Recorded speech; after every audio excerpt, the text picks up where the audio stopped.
Welcome to the Fort Lee Podcast. I'm your host, Jefferson Wolf, and today we will be providing an update about Fort Lee housing.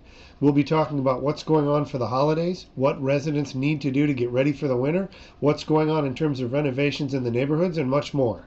Producing today's podcast, Fort Lee PAO Stephen Baker, pinch hitting for Chad Menegay, making us sound great as we broadcast out to you in the podcatosphere. As always, if you have comments or suggestions, reach out to us in the comments section on this podcast or over on our social media. Facebook, Twitter, Instagram are all at Army Fort Lee. Don't forget to subscribe on your preferred podcast app so you are notified every time we launch a new episode. And please spread the word. Tell a friend about us. Tell multiple friends about us. The more the merrier. So now sit back in your car, your kitchen, your desk at work. We won't tell anyone what you're listening to. And enjoy the Fort Lee Podcast, episode 13.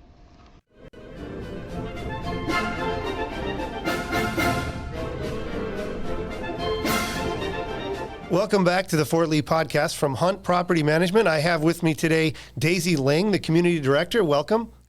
Thank you. And Jeff Koch, the Maintenance Director. Thank you for coming today. Thank you, sir. And we're going to talk a lot of stuff today about housing, about what's going on at Fort Lee in the housing and some of the things that Hunt Property Management is up to. So, Daisy, tell me a little bit about what you do for the Fort Lee community as we get started. Well, I am the community director at Fort Lee Family Housing, Hunt Property.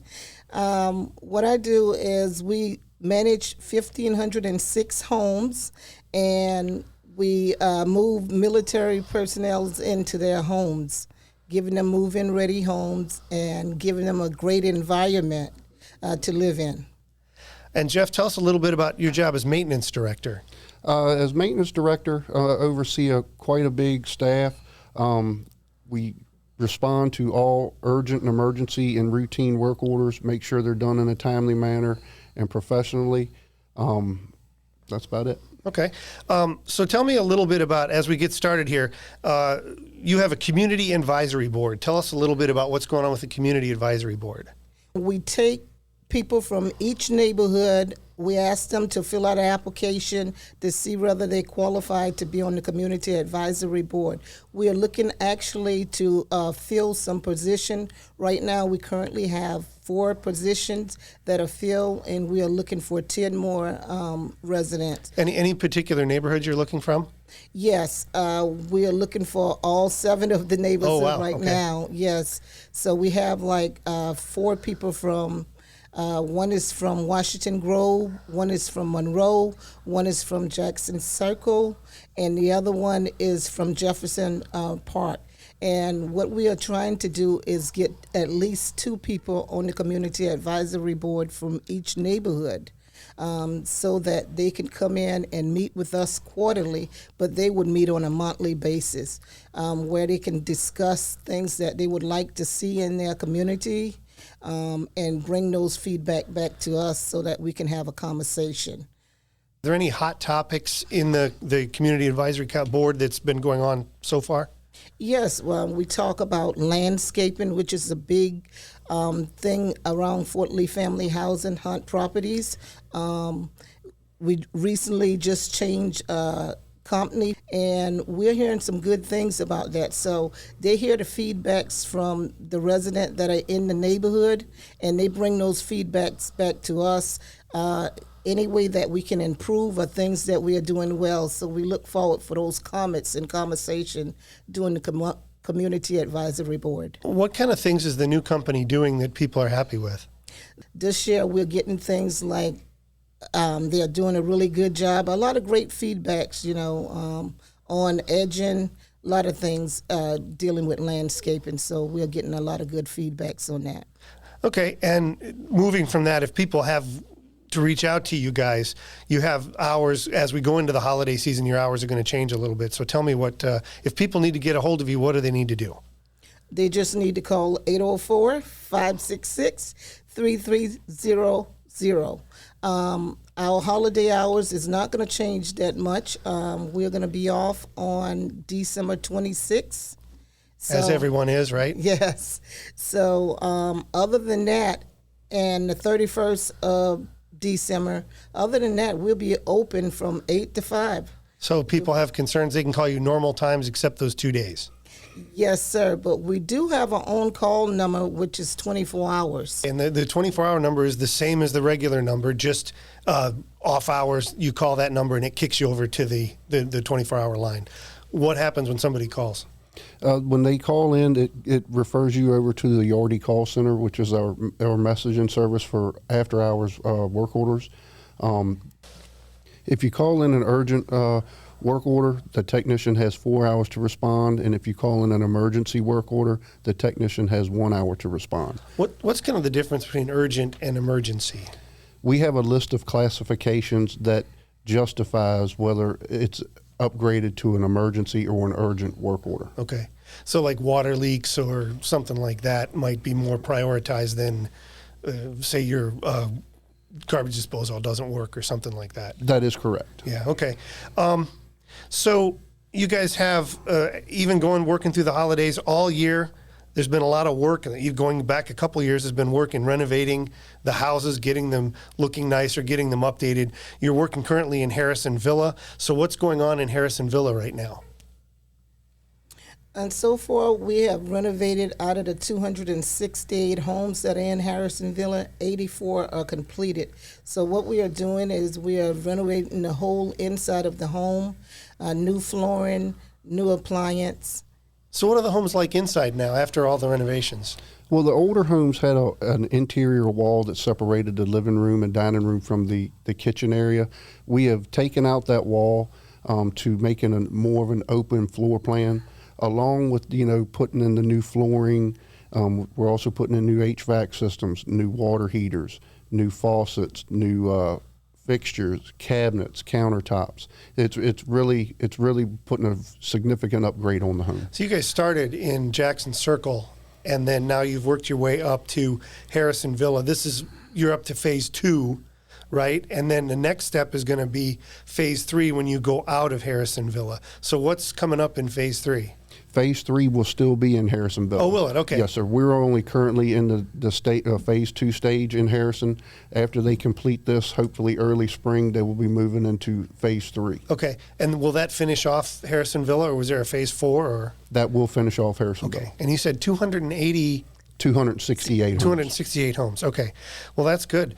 As you're getting through the renovations and all that good stuff, we're heading into winter now. So tell me a little bit about what's going on. What are the residents supposed to do with snow and ice removal in the non-renovated and renovated houses? Well, the residents, they really don't have a big responsibility with snow and ice removal. They do have to shovel their sidewalks or their driveways. Fort Lee Family Housing Maintenance, we do plow every road in our neighborhood footprint. We don't provide a whole lot of salt, but the residents can come to self-help and pick up salt to put down on their sidewalks and their driveways. With the freezing temperatures, it's another big issue. We really need residents to be cognizant to disconnect their water hoses.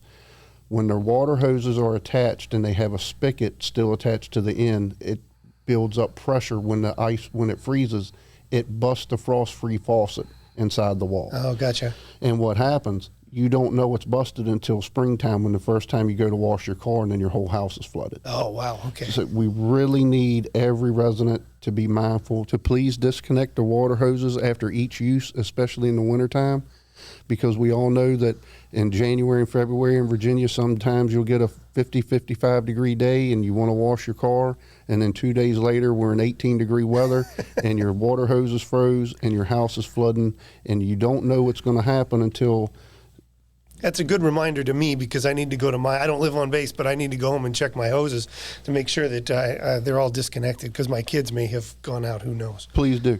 So you won't know that that the faucet is broken until spring, when you're utilizing the water hose a lot, and then your whole house is flooding. Yeah, I really don't want that. And it's good advice to somebody that lives on base or off base, for that matter. So talk a little bit about, you mentioned the snow plowing, that you guys come through and do the snow plowing and all that stuff. You want residents to, I assume, stay off the street in that situation with their cars. That is correct. We do have some issues in some of the neighborhoods where some of the roads are not as wide as others. Please utilize your garages and your driveways to park your vehicles. It makes it very challenging for our staff to come down with a snowplow when there's 40 cars on the side of the road and there's an empty driveway. Please park in the driveways when it snows and we do have to come through with the plow trucks. So what else do you want people to be mindful of in the wintertime, getting their house ready? I know sometimes there's vents you have to open and close at the bottom of the house in the crawl space, or there's, making sure the windows are good and all that stuff. What else do you want people to do? Well, here on Fort Lee, all the homes are built on what's called a monolithic slab. We don't have crawl spaces. Okay. We only have 2 homes with a crawl space. Those are the old general's quarters over on Lexington. Be mindful, keep all your windows closed and locked. Especially, we do send email reminders out to the residents when we get a hard cold and it's going to last for a couple days. Leave your kitchen cabinet doors open underneath your sink so warm air from the inside can go under and mix with the air in the cabinet to keep the pipes from freezing in the walls. That's good. Now, we're heading into the holiday season, and people are going to start decorating for the holidays. What do you encourage people to do with their decorations outdoors? Well, we send out we do have a policy on that. They can decorate and put up holiday lighting, but they can only go as high as the first floor roof gutter line. Okay. We don't allow any lighting on the roofs. We don't want any of our residents up on the roofs. And if they are going to have outside holiday lighting, please make sure they're plugged into the GFI outlet on the front porch in case of rain. If there's a short circuit, that the GFI outlet will protect it and trip it so there's no fire hazard. Important question, with Christmas coming up, you don't want the residents on the roof, but I assume it's okay for Santa. Yes, sir. He has special permission. Okay, that's good. That's good. You were talking a little bit about the GFI outlets. When one of those gets tripped outside, what happens? What does somebody need to do? If the outlet trips and the lights are not working, there is a reset button on the outlet itself. You just push the little reset button in, and it'll restore the power back, unless there's still an open circuit that's not letting it come back on. So you have to go back outside and make sure nothing's in the water as it is. That is correct. Yeah, okay. That makes perfect sense. So let's talk a little bit about, we're going to come out of winter and all that good stuff, and you guys do a lot of stuff in the community. So tell us a little bit about the Hunt Helping Hands program. Hunt Helping Hand program is a great program. It's dear to my heart. It gives back to the community in which we live and work. In September, we did the Hunt Helping Hand. We actually went to the Memorial Garden here on Fort Lee. We were able to beautify that garden with planting new plants, raking, pulling weeds, doing everything just to make it beautiful for the community. It was so special just to give back to the area that we actually work in. So that is very dear to me. What other kind of projects are you guys looking at maybe in the future? We have partnered with the Richmond-based Habitat for Humanity program. We have went out and beautified several homes for people that were in need. We have cleaned yards, we have painted houses, we have fixed siding, gutters, screens, windows, anything that could help them, have a better quality of life. The whole maintenance team and the leasing staff go out, and it's a big thing, and it's a great program. Tell me a little bit about, when we're talking about great programs, giving back to the community, for each of you, what is working for a military community? What makes that special? It's special because we look at the military community as giving us so much, so we want to be able to do special things for them. We want them to know that this is a culture. It's just not living on posts. We want them to be able to go out and meet friends. We want to have great events for them. We want to give them quality homes and just make their life easier as they live here and reside in Fort Lee family housing. One survey that can really help people that is going on right now, or perhaps as our listeners are tuning in has just ended, is the housing survey.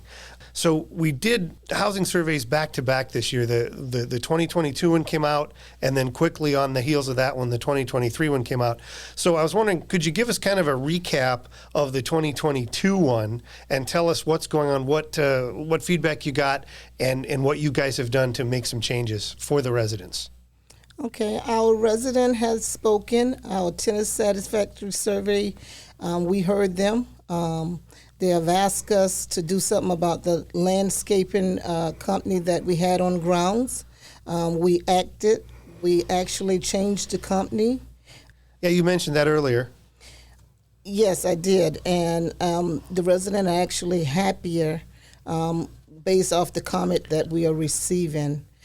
We also heard about the appliance in the home, so we are doing something about the appliance. We are actually putting all new appliance in the renovated homes that we're doing in Harrisonville. So, and it's going to be a long process to get them all replaced. Yes. So, and we just hope that we continue this process so that the residents are happy with what we are doing with our action plan. The LED lighting was also on there? Yes, sir. As everybody knows, incandescent light bulbs are being phased out due to the mercury content in them. We are all now going to all LED lighting in the homes. That will take us some time to get every light bulb to LED, but it's great for energy conservation and better lighting for the residents. So what are you guys going to do with the information from the current survey that people have just filled out?